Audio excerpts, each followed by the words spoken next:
Ayan po, nagpapakulo po ako ng tubig na may sibuyas. Nilagay ko na po yung tuna. At isusunod ko po itong ilagay para sabay sila. Tsaka ito at kamatis. Para mawala nilang sa habang pinapalambot to. Kasi malangsa yung isda. So, kailangan makulo siya ng maigi. Tapos, pagluto na po, pag natimplahan na po natin yan ng asin at saka paminta, lagyan na po natin tong kangkong at pampaasim. Ganun lang po kadali ang pagluluto ng sinigang sa tuna. Maghihiwa po muna tayo ng kamatis. Ayan, lagay na po natin yung kamatis. Sunod po natin yung sili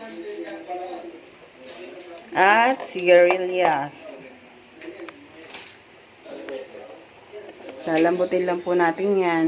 Tapos ilalagay na natin yung kangkong. Lagyan na po natin siya ng asin.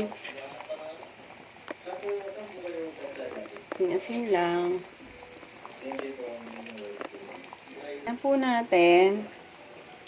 Ito, lagay na po natin yung paminta. Naputo yung tagpipisong paminta. Dalawa yung nilalagay ko kasi gusto yung may kick. Medyo maanghang-anghang. Nabubulol pa eh.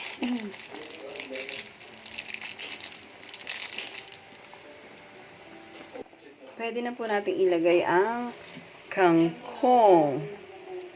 Yan, lagay na po natin yan. Tapos, yung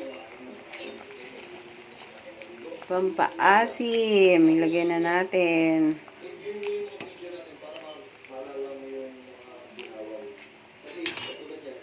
Pampaasim.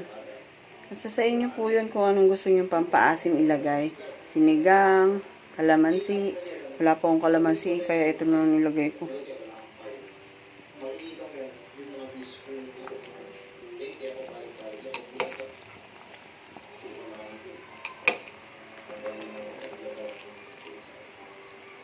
Pwede din po yung okra, ilagay nyo.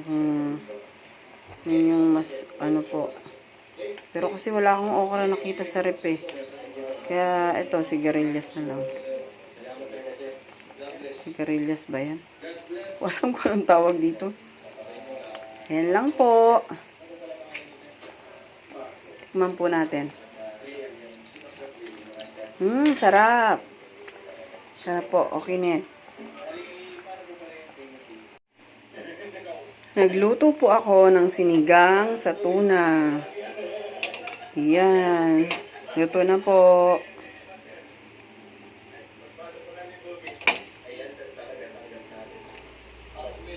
Ang nilagay ko po na pampaasim dyan ay lemon. Kasi wala po akong makitang kalamansi. Pero in fairness po, ang sarap ng lemon sa sinigang sa tuna.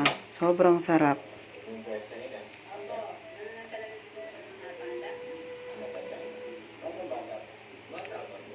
Sibuyas lang po yan.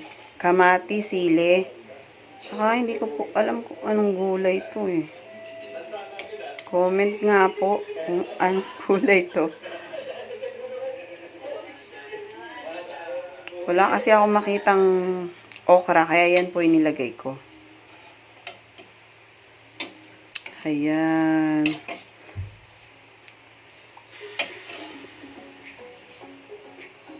Usok-usok pa po yan.